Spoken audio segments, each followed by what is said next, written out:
अल्हम्दुलिल्लाहि रब्बिल आलमीन वल आक़िबतु लिल्मुत्तक़ीन वस्सलातु वस्सलामु अला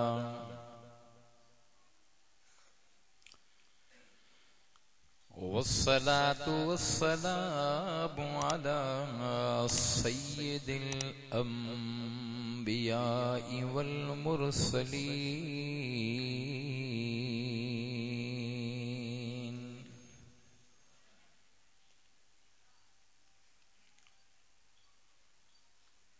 अम्मा बादु फ़अऊज़ु बिल्लाहि मिनश शैतानिर रजीम।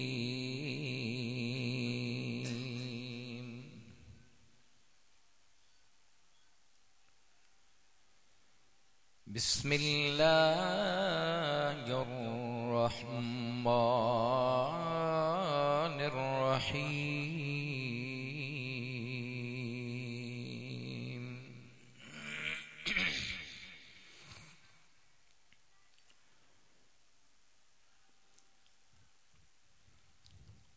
वल मुअमिनून वल मुअमिनातु बअज़ुहुम औलियाउ बअज़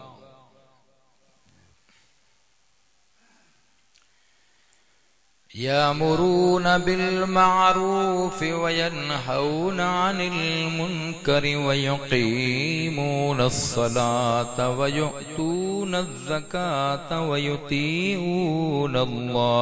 व रसूलहु उलाइका सयरहमुहुमुल्लाहु इन्नल्लाहा अज़ीज़ुन हकीम।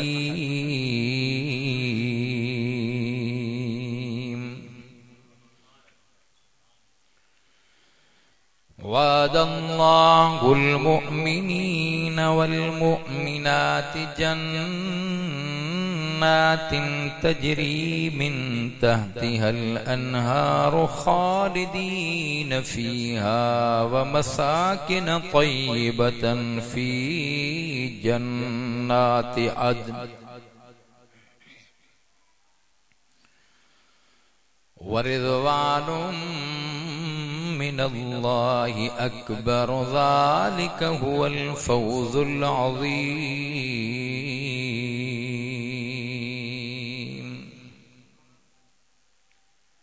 या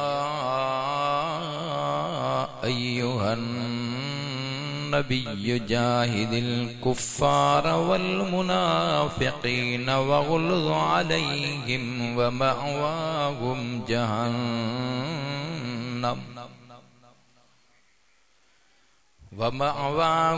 जहन्नम व बि'सल मसीर।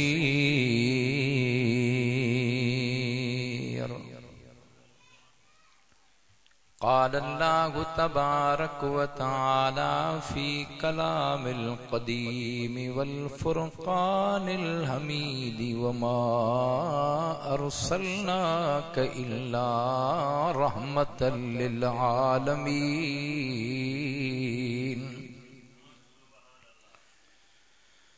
क़ाल अन्नबिय्यु सल्लल्लाहु अलैहि वसल्लम कानत बनु इस्राईल तसूसुहुमुल अंबिया व अना आखिरुल अंबिया ला नबिय्य बादी।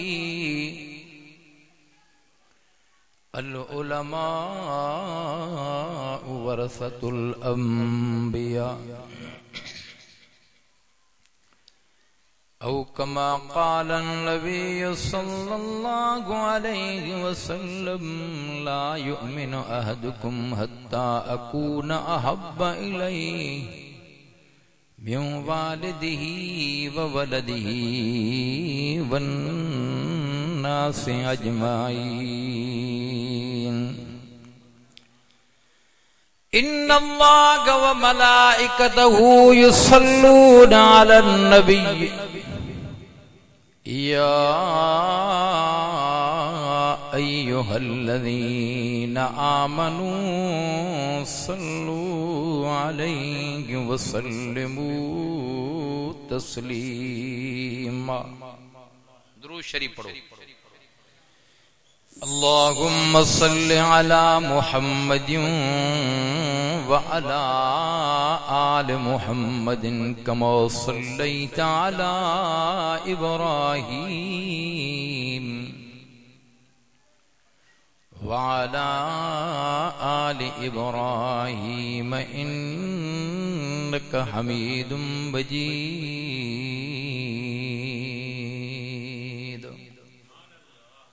अल्लाहुम्मा बारिक अला मुहम्मदिन व अला आलि मुहम्मदिन कमा बारकता अला इब्राहीम व अला आलि इब्राहीम इन्नका हमीदुम मजीद।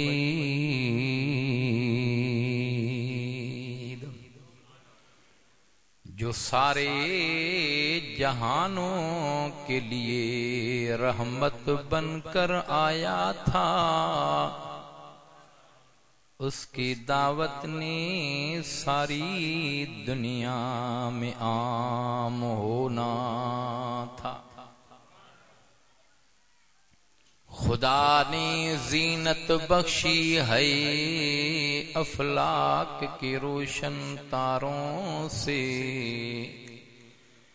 इस्लाम ने रौनक पाई है महबूब खुदा के यारों से।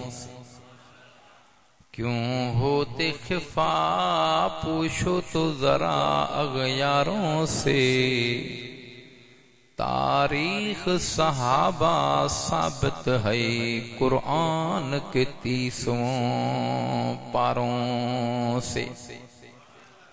अबू बकर उमर है समो बसर, उस्मान अली है कल्ब जिगर, महबूब मोहम्मद को मंजूर नजर क्यों हो न मोहब्बत चारों से। अबू बकर के अक़वाल से फूल बनते हैं और उसके नक्शे कदम से उसूल बनते हैं। जिसके घर से दूल्हा खुद रसूल बनते हैं।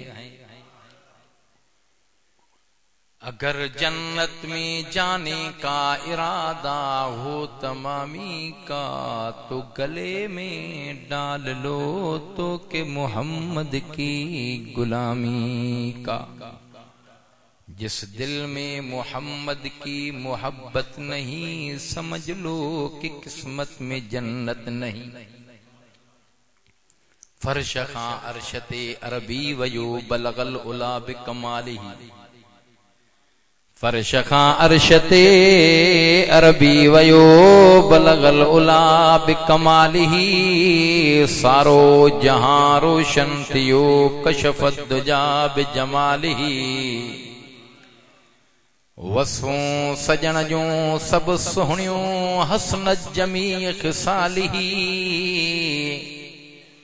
ए अदा मोमिन दिल सा पढ़ो सल्लू अलैहि व आलिही।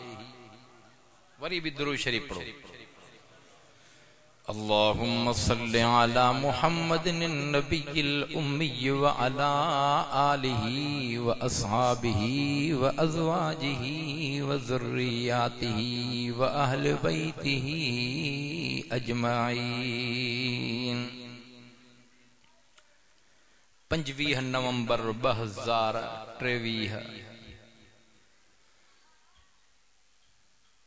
जमादुल अव्वल जो महीनों और 1445 हिजरी बाबरकत भलारो दिहाड़ो जुम्मतुल मुबारक जो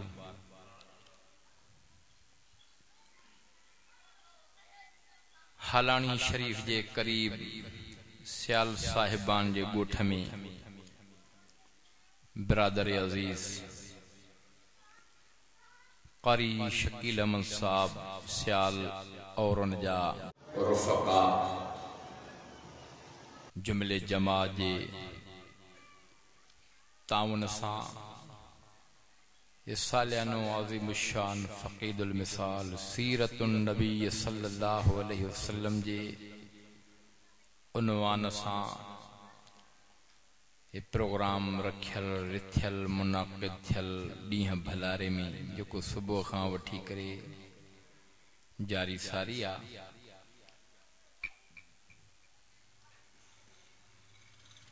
काफ़ी अरसे खां पोइ हिन ॻोठ में अचणु थियो आहे, जॾहिं हीअ मस्जिद नंढी भी हुई। अल्हम्दुलिल्लाह हिन मस्जिद जी तौसीअ भी कई वई, नए सिर ठही पई, ॻाल्हि भली हुई।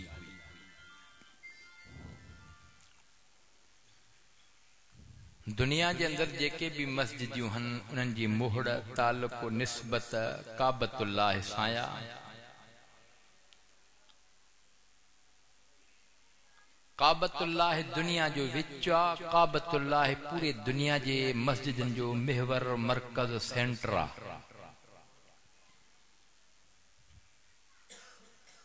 विच ते काबो आ, चैनी तरफन खां केडो भी परे मस्जिदियूं छो न हुजन, पर काबे जे मथां अल्लाह जे घर बैतुल्लाह जे मथां जेके रब रहमान जा रब करीम जा अनवारात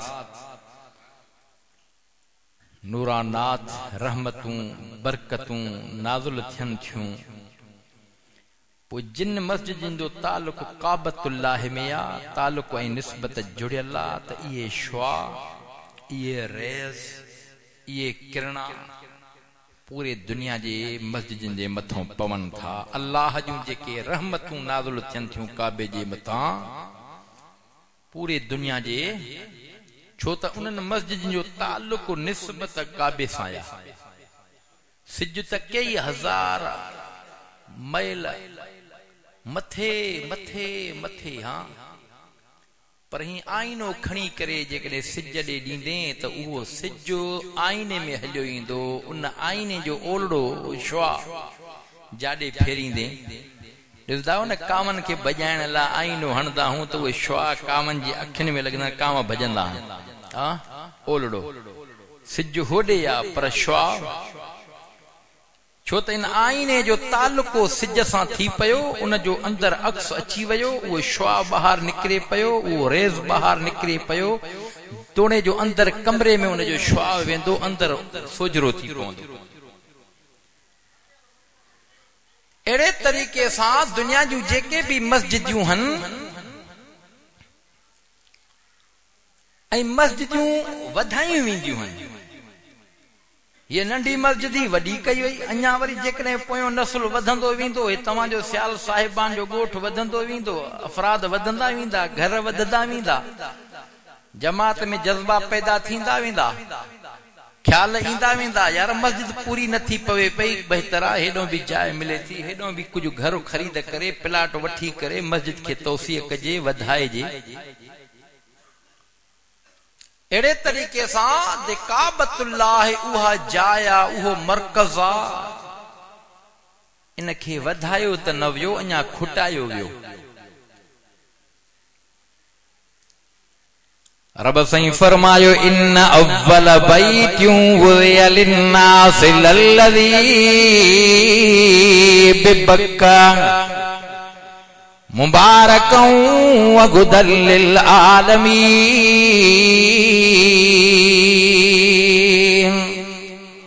ॾाढा सुभान अल्लाह चओ, नंढा वॾा पोढ़ा जवान हड़ई सुभान अल्लाह चओ,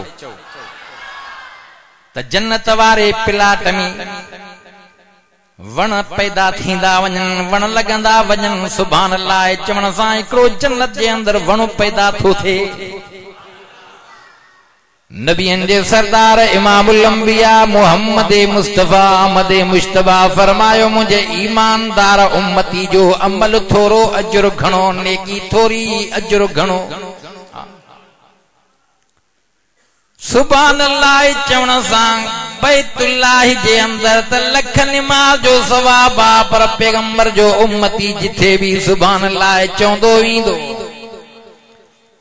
या दुनिया जे अंदर काथे भी नमाज पढ़ंदो वींदो, दुनिया जे अंदर काथे भी मस्जिद ठाहींदो, उन मस्जिद जो ताल्लुक ऐं निस्बत काबे सां हूंदो त या मस्जिद मस्जिद अल्लाह जो घर जंहिंजे लाइ फरमायई व अन्नल मसाजिद लिल्लाहि फला तदऊ मअल्लाहि अहदा।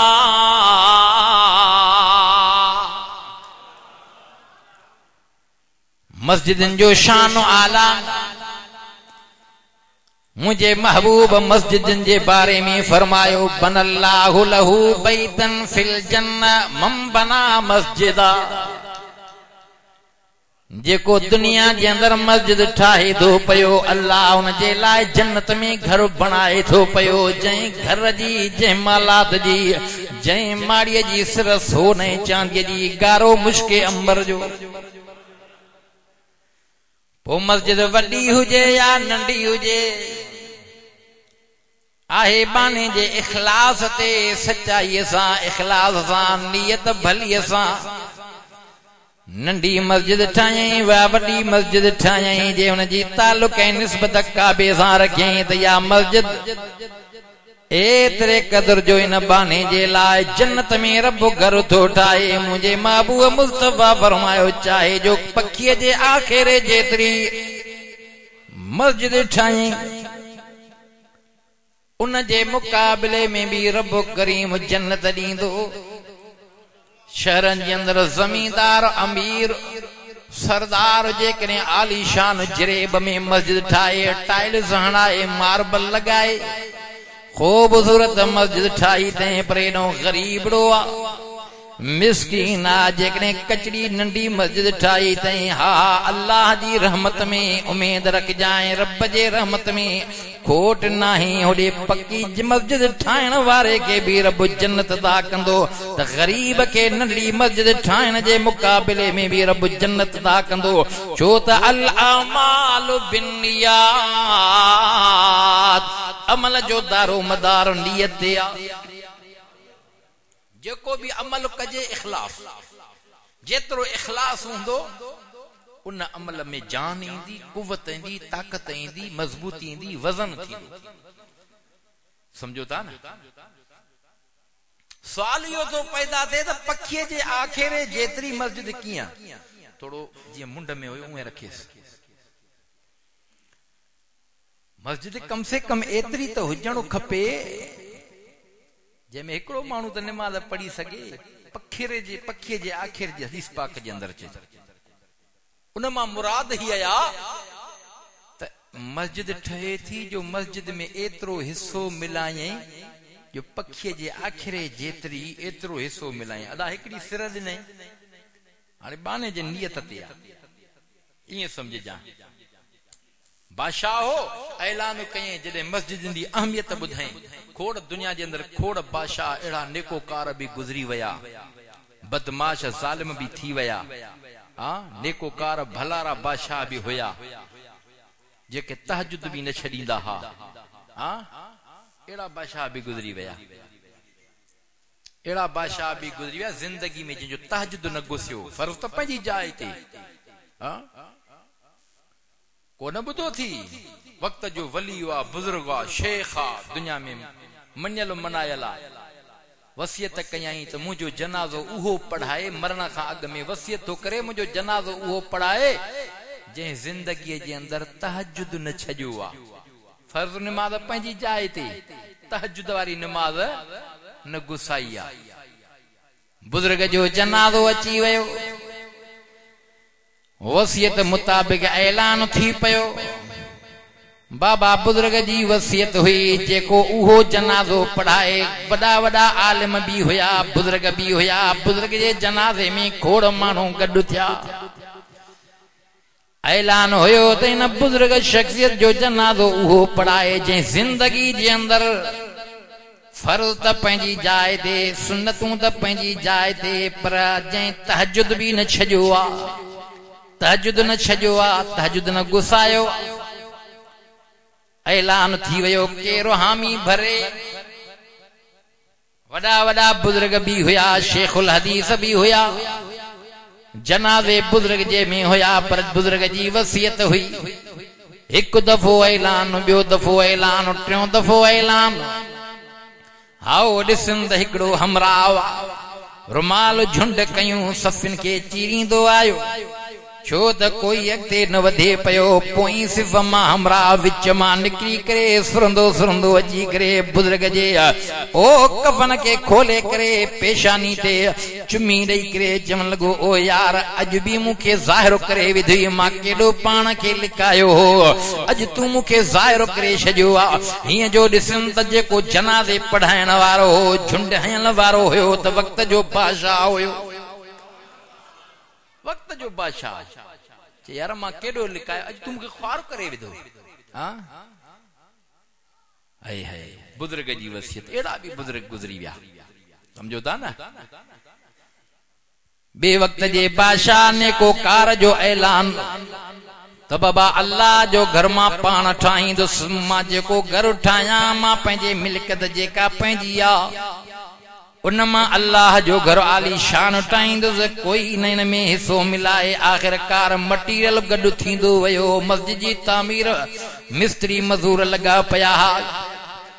हलंदे हलंदे रात जो टाइम आ। उन घर जे भर में हिकिड़ी पोढ़ी कुराड़ी औरत हुई। तहजुद में उथी करे तहजुद पढ़ी करे रब खे अर्ज़ करण लॻी, ओ मुंहिंजा रब करीम, मां मिस्कीन गरीब आ।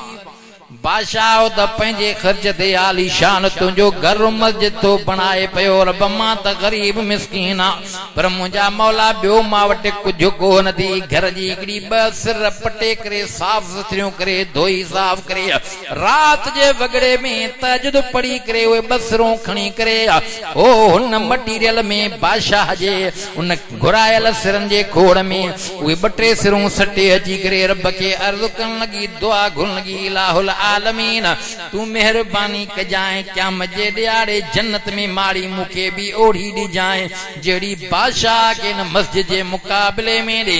बादशाह रब करीम तुंहिंजो घर ठाहियो आहे, पर मां अॼु चोरी चोरी छो त ॾींहं जो बि खोड़ उन जा पहरेदार हुया, मज़दूर हुया, मिस्त्री हुया। रात जे टाइम में बि पहरेदार कुराड़ी वझ ॻोल्हे करे समझी करे बसरूं सटे करे रब खे अर्ज़ थी करे, मुंहिंजा मौला मूंखे बि ओड़ी माड़ी ॾिजाए जहिड़ी बादशाह खे ॾे। हा ॾींहं गुज़रंदा हुया, काफ़ी हिसो मस्जिद जो तैयार थी वियो आहे। बादशाह निंड में पियो आहे। बादशाह निंड में ॾिसंदो पियो आहे त मूंखे अल्लाह करीम जन्नत में दाख़िल कयो आहे, जन्नत में घुमंदो पियो आहे, फिरंदो पियो आहे। वाह जे आलीशान बादशाह जी माड़ी आहे।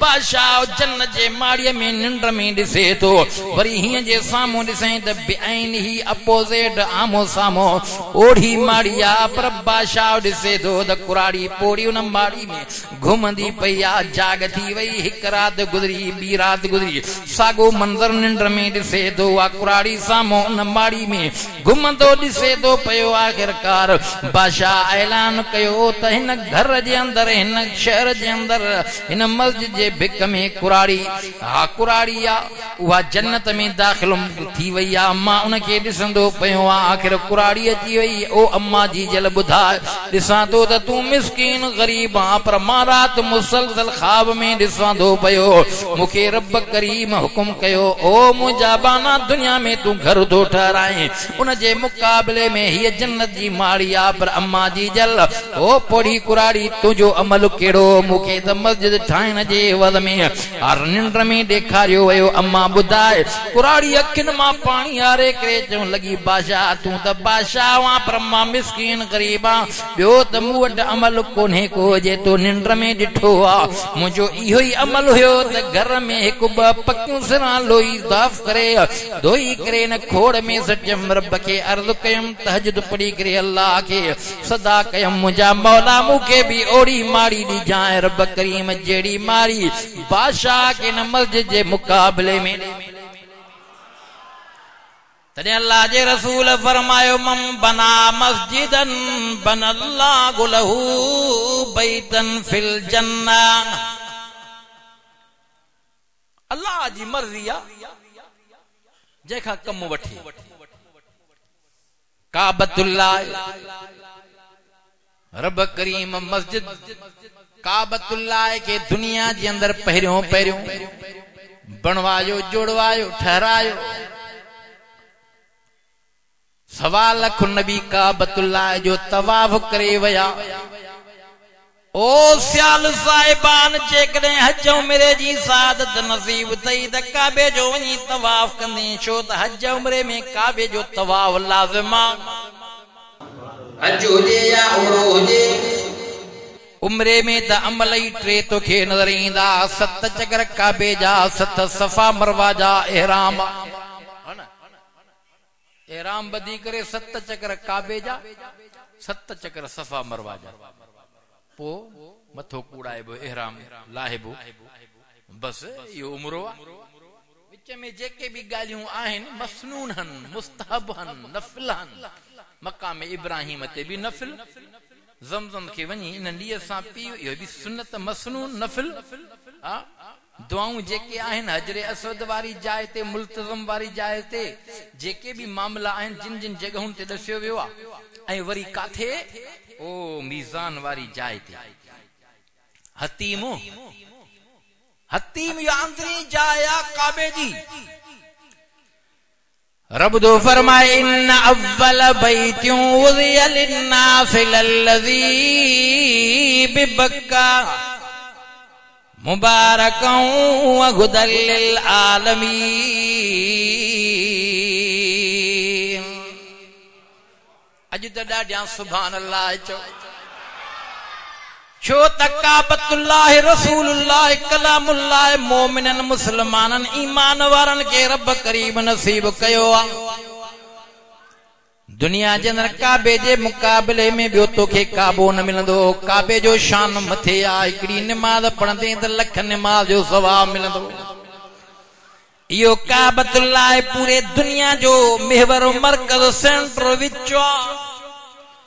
हाणे जिथे भी जंहिं इलाइके में भी जंहिं तरफ़ में भी तू मस्जिद ठाहींदे हुन जो तालुक निस्बत काबे सां रखंदे त इहा मस्जिद आ। जे हुन जो तालुक टोड़ींदे, निस्बत टोड़ींदे त मस्जिद को न थींदी। जेकॾहिं तव्हां असांजे इलाइके अंदर को ॾाढो मुड़ुस बादशाह छो न हुजे, मस्जिद त आलीशान ठाहे पियो, पर हुन जो तालुक निस्बत काबे ॾे नथो करे पियो, मिहराब मटाए थो पियो, कोई हुन में मस्जिद में निमाज़ पढ़ण को न वेंदो। हर को चवंदो बाबा ॾाढाई कई आ, बादशाह या वॾेरे ॾाढाई कई आ, इन मस्जिद में निमाज़ न थींदी, मस्जिद कोन्हे। हेॾे ओभर ॾे मुंहुं करे था पढ़नि या ॾखिण ॾे मुंहुं करे था पढ़नि। हिन जो रुख मटियल आहे, हिन जो तालुक निस्बत काबे सां न आहे। छो त इन काबतुल्लाह सां तालुक जिन भी मस्जिदनि जो आहे, जेकी अल्लाह जी रहमत रब जी नाज़िल थींदी पई आहे, उहे शुआ पूरे दुनिया जे मस्जिदनि जे मथां, काबे जे मथां 24 कला अल्लाह जा अनवारात, रहमत वसे थी पई। उहा रहमत विराए जी थी पई दुनिया जे सॼे मस्जिदनि ते। इहो काबतुल्लाह आ। वरी हलंदे हलंदे इन काबे जी तामीर ज़बून थी वियो। हज़रत इब्राहिम अलैहिस्सलाम वरी नए सिर तामीर करे पियो। किसो त ड्रिघो आ। रब दुआ घुरी, बचड़ो ॾिनी, वरी हुकुम कई त बचड़े खे मिना जे मैदान ते कुहण जे लाइ सफ़ा तैयार थी छुरी मथों कंध ते वहाई मास, वस वॾो कयो, पर रब तो उनखे बचायो। हा न साईं, घुरियई ॾिनईसि, घुरियई त ॾिनईसि। ॾिसो न घुर कहिड़े महल में, नथो ॾे, जवानी हली वई, पोड़प अची वई। रब खे अर्ज़ थो करे, मौला बाहि में सटियऊं, आड़ाह में सटियऊं, आड़ाह खे तो गुलज़ार कयो, रब तो उन मां बचायो, पर तुंहिंजी तौहीद खां बाज़ न आयो आ, पोइते न हटियो आ। रब हाणे पोड़ो थी वियो आ। रब हाणे को नस्ल त हुजे न, पोयों खानदान त हुजे न, को वली वारिस त हुजे न, जेको पोयों इन कम खे त संभारे न। रब महिरबानी कर, उमेद तो में आ। रब औलाद अता कर। औलाद ॾिनईसि, पुट ॾिनईसि। हा नबी आ, मिलियो। वरी अल्लाह वरी इम्तिहान में विधो। क़ुरान में ज़िक्र आ, रब दो फरमाए फलम्मा बलग मागुस्सा यक़ाल या बुनय्य इन्नी अरा फिल मनाम अन्नी अज़बहुक फंज़ुर माज़ा तरा। रब दो फरमाए बच्चो त ॾिनो मास पर ख़्वाब में हुकुम कयो मास जॾहिं बच्चो पंध भॼण जहिड़ो थियो आ डुकण भरण जहिड़ो थियो आ बच्चे के ख़्वाब में कुंदो पयो आ इहो अल्लाह जो हुकुम हुयो आ। ख़्वाब नबीअ जो सच्चो हूंदो आ। तुंहिंजो मुंहिंजो ख़्वाब कच्चो तुझे मुंहिंजे ख़्वाब में ॾचो नबियनि जो ख़्वाब सच्चो। ख़्वाब जी ॻाल्हि ते बचड़े खे छा थो चवे पयो निंड मां जागी करे बच्चे खे थो चवे ओ बच्चा मां त तोखे रब जे हुकुम सां राति ख़्वाब जे दौरान कुहां पयो ज़िबह कयां पयो। खुदा जो कसम आ जेके बचड़े इस्माइल जुमला चया रब कुरान जो हिस्सो कयो फरमाए क़ाल या अबतिफ अल मा तुमर सतजिदुनी इंशा अल्लाह मिनस साबिरीन।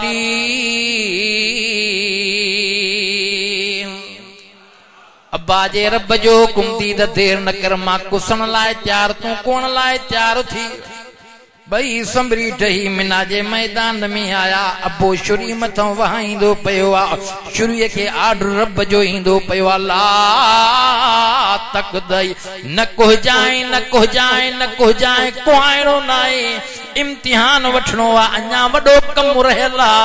हा शुरीअ खे हुकुम मथों रब जो अची वियो खलील चवे कुहां जलील चवे न कुहरायां छो त कुहाइणो नाहे अञा घणो कमु थियणो आ घणो कमु वठणो आ। रब करीम एवज़ में जन्नत जो बुंदो दुंबो मोकिलियो आ दुंबो कुसी वियो आ। वरी जॾहिं इस्माइल वॾो थी वियो आ इब्राहिम खे वरी हुकुम मिली वियो आ खलील जी जलील मुंहिंजे घर काबे जी तामीर कर। जनाब इस्माइल अलैहिस्सलाम ऐं बाबे समेत काबे खे ॻोल्हण जे लाइ तामीर करण जे लाइ परेशान थी विया ठाहियूं काथे छो त नूह अलैहिस्सलाम घुरी ही दुआ आयो हो अज़ाब पाणीअ वारो बोड अबा बोड ईंदी आ न लहर लोडा हे ओ पो काथों मिट्टी खणे काथे लट पवे काथे डंडा ढोरा हणे काथे डंडा ढोरा भरजी वञनि या मक्के जी वादी काबो ड्रही वियो पूरजी वियो दफनाइजी वियो। टे रिवायतूं मिलन थियूं पयूं हज़रत इब्राहिम अलैहिस्सलाम परेशान थी वियो त ठाहियां काथे हुयो त हिते काबो हां ठाहियां काथे हाणे हिक रिवायत में अचे तो कक्कर मथों शाम करे उन जाइ ते बीही रहियो कक्कर झुड़ो। बी रिवायत में अचे तो जिब्राइल अमीन पीटो कढी ॾिनो सुणा हीअ जाइ थी खोटींदे बुनियाद ज़ाहिर थी पवंदा चओ न सुभान अल्लाह। ॿई ॻाल्हियूं सही कक्कर बि शाम करे बीठो हूंदो जिब्राइल बि ॾसियो हूंदो। अबो मिस्त्रिया बच्चो मजदूरा पत्थर खणी ॾींदो वियो आ काबो ठहंदो पियो आ। हलो बाबा काबो ठहे तो मथे थी वियो हाणे हथ खां मथे थी वियो हाणे मथे अञा रब तो फरमा अञा थोरो मथे हिकिड़ो ॿियो पत्थर पहुतो उन पत्थर ते रब करीम हुकुम कयो खलील बी करे तामीर कर इहो पत्थर तुंहिंजे आर्डर में इनखे जाले चवंदे जीअं इशारो कंदे अॻिते पोइते बि थींदो हेठि मथे बि वेंदो इन ते भेणो तुंहिंजो कमु आयो लिफ्ट जो कमु ॾींदो। काबतुल्लाह खे ठाहिण जे लाइ जनाब इब्राहिम अलैहिस्सलाम पत्थर ते बि बीठो आ रवाजा जे अंदर अचे तो पत्थरो यकीनन पेरन के सख्त लगंदो हूंदो पर पेरन वारी जाइ खे अल्लाह तबारक व तआला उन पत्थर के एडो नरम करे छजो पशम बनाए छजो अज भी एतबार न चई त मकाम इब्राहिम यो पत्थर मौजूद आ जई पत्थर में खलील जा 2 इंच कदम हेठ ॾिठो तव कदम छपियल इन में भी अल्लाह जी हिकमत राज हो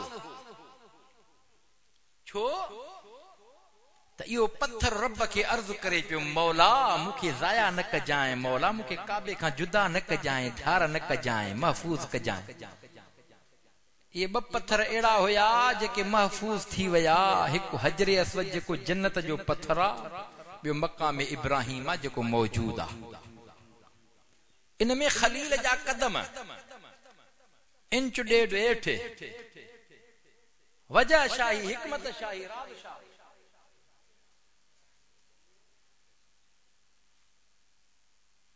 बजे ताईं मुझो बयान आ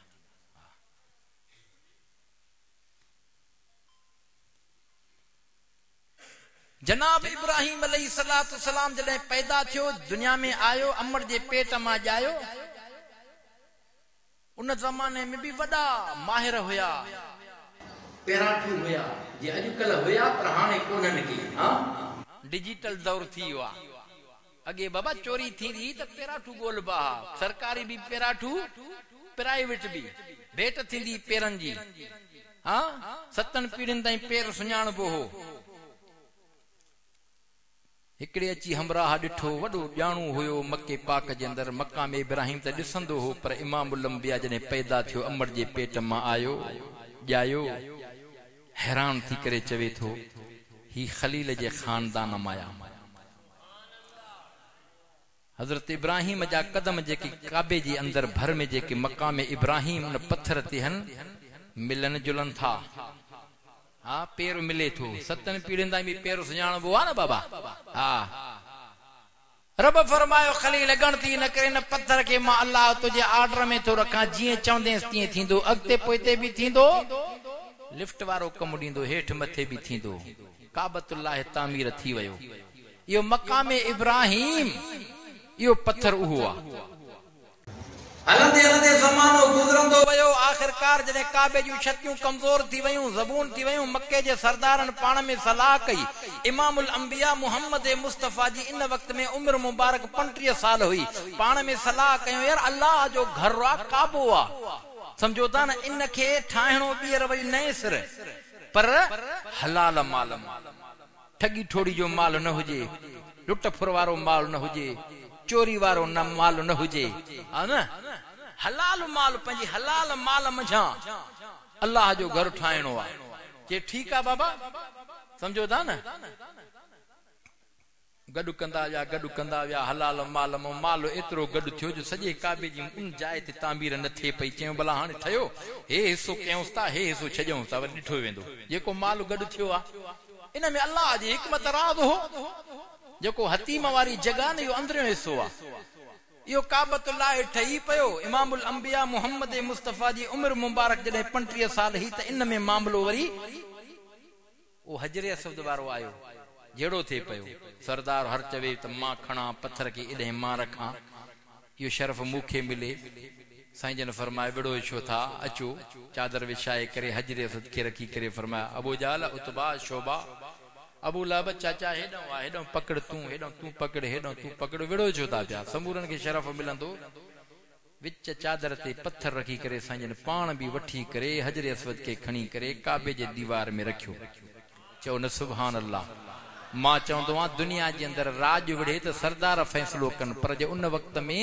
सरदार विढ़नि त मुहम्मद मुस्तफ़ा फ़ैसिलो करे त इते अबू जहल ॾंदे आंगुरियूं ॾेई करे चवण लॻो ए मुहम्मद बिन अब्दुल्लाह वाह जे हकीमाना फ़ैसिलो तो कयो आहे न त असांजो अलाए छा हाल थिए हा समूरनि तरानूं उभूं कयूं हर को चवे पियो हजरे असवद वारो शरफ असां खणो साईं जन फरमाए विड़ो न फ़ैसिलो मां तव्हांजो ही थो कयां ऐं फ़ैसिलो साईं जन वाह जे करे ॾेखारियो इहो हिकिड़ो इहो फ़ैसिलो इन वक्त में ही अञा नुबुवत जो साईं जन ऐलान न कयो क़ुरान जो नुज़ूल न थियो इहो मक्के में फ़ैसिलो सरदारनि में मुस्तफ़ा कयो वरी साईं जन जॾहिं हिजरत करे मदीने आयो हिजरत करे मदीने आयो साल गुज़रंदा विया जंगियूं लॻंदियूं रहियूं आख़िरकार इस्लामी रियासत बण बि वई पर उते भी हिकिड़ो फ़ैसिलो अजीब आयो उते भी फ़ैसिलो आयो कंहिंजो हिकिड़ो यहूदी जो ॿियो मुस्लमान जो वो ज़ाहिर में मुसलमान हो अंदर में मुनाफिक हो हुजूर अनवर सल्लल्लाहु अलैहि वसल्लम बिनी जूं ॻाल्हियूं ॿुधी करे फ़ैसिलो यहूदी जे हक़ में ॾिनो छा वो जेको मुसलमान पाण खे सदाए पियो मुनाफिक अंदर में अंदर जो कारो हो मुनाफिक हो यहूदी के बागा पकड़े बाहर निकरी करे चे गाल बुधी थी यार ये न छडींदो माए फैसलो होड़े ता खणी हलऊं पिया जे हिकड़े सरदार जो मानू फैसलो न मणींदो आदा इन सरदार राय कया तोडो वही वयो आ हां तै करे मां अपील तो विजा बे सरदार वट ये न बाबा फैसलो न मनबो आ बे सरदार वट उन मुनाफिक मुसलमान चयो न छडींदो माए फैसलो उमर ले ता खणी हलऊं छो त उमर काफरन दे सख्त हो रब साईं कुरान में फरमायो मुहम्मदुर रसूलुल्लाह वल्लज़ीन माहु अशिद्दाउ अलल कुफ्फारि रुहमाउ बैनहुम तराहुम रुक्कान सुज्जदा यबतगून फज़लन मिनल्लाहि व रिज़वाना सीमाहुम फी वुजूहिहिम मिन असरिस सुजूद ज़ालिका मसलुहुम फित तौरात व मसलुहुम फिल इंजील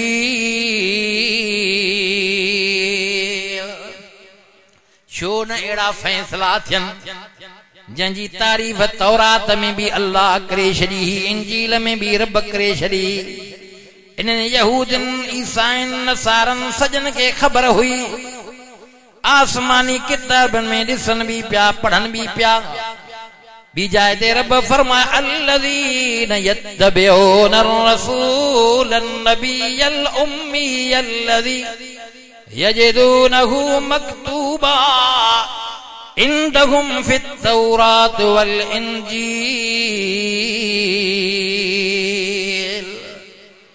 ये ताबेदार उए होया वफादार उए होया कुर्बदार उए होया जिन अलामतूं निशानियों तौरात इंजील में हुयूं यहूदी ईसाई ये ईसाई ये यहूदी तौरात ज़बूर में पाक नबी जे यारन वफादारन कुर्बदारन जूं निशानियों लहन पया लिखल दिसन पया एड़ा फैसला भी मक्के पाक में भी थिया पर मदीने में वाजे फैसला थी पया यो मुनाफिक उन यहूदी के पकड़े करे सिधो खणी आयो सुने उमर वट मुसलमान जो पान के सदाए पियो कुछ ज़बान तराज होयो जे हे यहूदी यहूदी जो पुत्र हे मुंजी शय ते काबज़ बणियो बीठो आ फबायूं बीठो आ सही फैसलो तोड़े खणी आया हूं यहूदी डके पयो अदब जा तबदी करे चवे पियो ओ सुना उमर खत्ताब जा पुत्र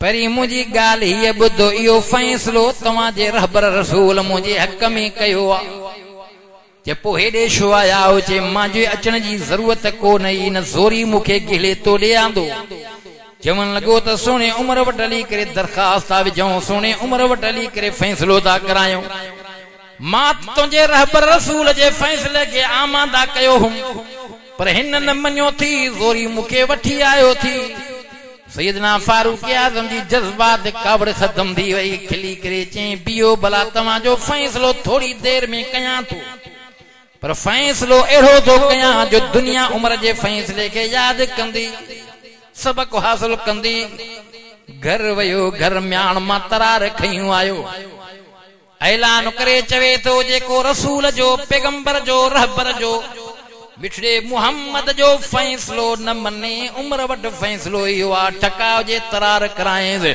सिर धड़ खां धार थी वयो मदीने पाक जे अंदर वाई वेला मची वई है उमर कहर करे विदो उमर मुसलमान मारे विदो उमर मुसलमान के तरार हणी करे खत्म करे विदो उनन जा वारिस पैगंबर वट भजी आया सही तवा जो खलीफो तवा जो सोना उमर अज असा जे पंजे मानुआ के मारे विदो तई उन जा रिश्तेदार पैगंबर वट दरखास्त खणी आया पैगंबर वट फरियादी थी पया मुझे महबूब मुस्तफा इमामुल अंबिया सुने उमर के घुरायो आ साईं जन थोड़ो पसीनो मुबारक निड मुबारक के अची वयो साईं जन थोड़ो गुस्से कावड़ में सुने उमर के फरमा उमर हे छा कई उमर हे छा कई अन्या ये गालियों हलन ही पयूं त रब जिब्राइल के मोकलियो जिब्राइल जी रब्बे जलील वञ मुझे महबूब के चयो जेको उमर फर्श ते फैसलो कयो आ मां अल्लाह के अर्श ते मंजूरा फला व रब्बिक चवन सुभान अल्लाह इहो भी फैसलो हो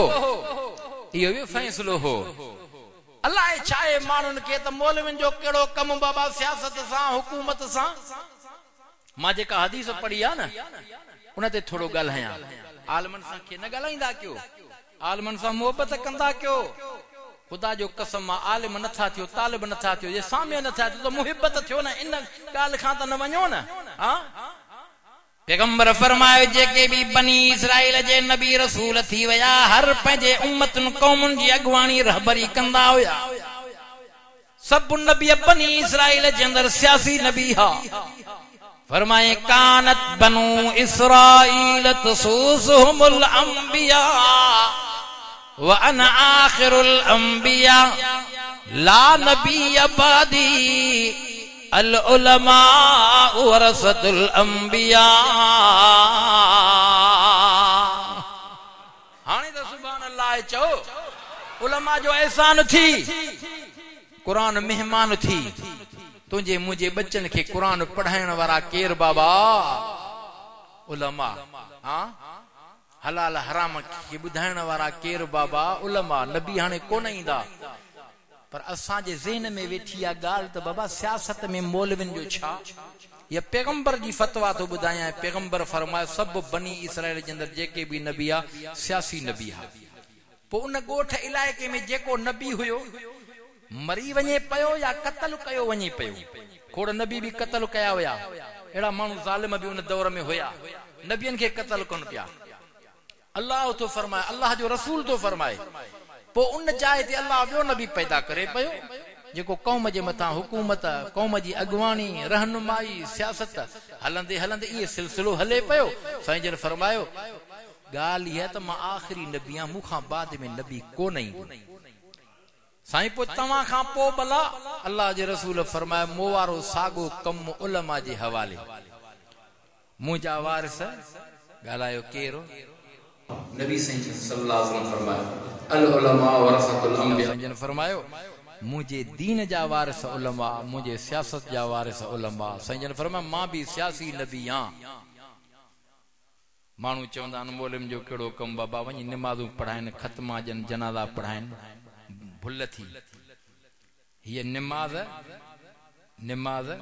सुगराया हुकूमत करण निमाज कुबराया समझो था ना हाँ पैगंबर के दिसंदे त मक्की जिंदगी वरी मदनी जिंदगी पैगंबर के मुसल्ले ते भी दिसंदे त मैदान में भी दिसंदे हाँ मुझे साईं के महबूब के ज़रिया पाईंदे भी दिसंदी मुझे साईं के फैसला कंदे भी दिसंदी महबूब मुस्तफा के मदीने पाक जे अंदर बादशाह दे खत लिखंदे भी दिसंदे साईं जन फतवा दई वया त मां आखिरी नबिया मुखा बाद में कोई नबी नाही अचणो बस पो साईं के मोवारो कम उलमा जे हवाले आ मां मोहम्मद फतवा दिनियो थो वणा मां पंहिंजो कम उलमा जे हवाले कयूं थो वणा पैगंबर जो कम शाहो पैगंबर जो वरसो शाहो दीन सियासत दीन खां जुदा नाहे दीन सियासत खां जुदा नाहे ये गलत सोचा अल्लाह ताला समझता फरमाए आलमन जी मुखालिफत न कंदा क्यों आलमन से मोहब्बत कंदा क्यों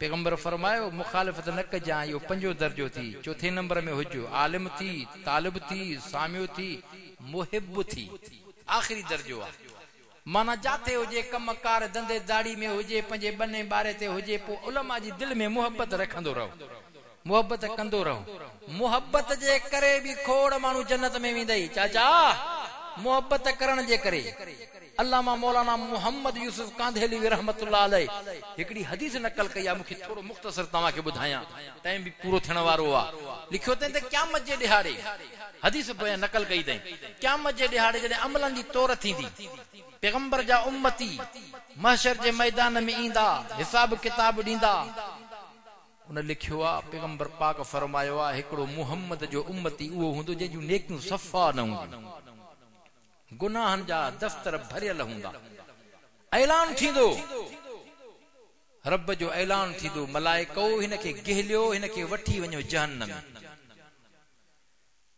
मलाइको उनके गिहलियूं वेंदा वतियूं वेंदा जहन्नम ॾे काथियूं वेंदा रब हुकुम कंदो जिब्राइल खे जिब्राइल जी रब्बे जलील वञी करे मलाइकन खे चओ इनके बिहारियो इनखो सवाल कर इन शख्स का पुछा कर द दुनिया जे अंदर को एड़ो मानू बुधाए ओ जेको आलिम हुयो तुझो ताल्लुक ऐं निस्बत उन आलिम सां हुई, तुझी दुआ सलाम आलिम सां हुई, तुझी दोस्ती आलिम सां हुई।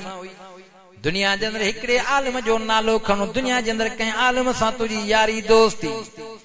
जिब्राइल अची करे पुछा कंदो, ओ अल्लाह जा बाना ॿुधा, दुनिया जे अंदर भला ॿुधाए कंहिं आलिमन सां तुझी यारी दोस्ती। हमरा रोड़ियूं करे रोई करे चवंदो जिब्राइल निबाग हुयो, आलिमन सां दोस्ती को न हुई। जिब्राइल मोटी रब के चवंदो, मौला तोखे तो सब ख़बर आ, तू अलीम समीउ बसीर ख़बीर, मौला तोखे सब ख़बर आ। पर बंदे हीअ ॻाल्हि कई आ, वरी रब फरमाईंदो जिब्राइल वञी करे बिहारे पुछा करे भला दुनिया जे अंदर अहिड़े माण्हूअ सां तुंहिंजी दोस्ती जंहिंजी आलिमन सां दोस्ती।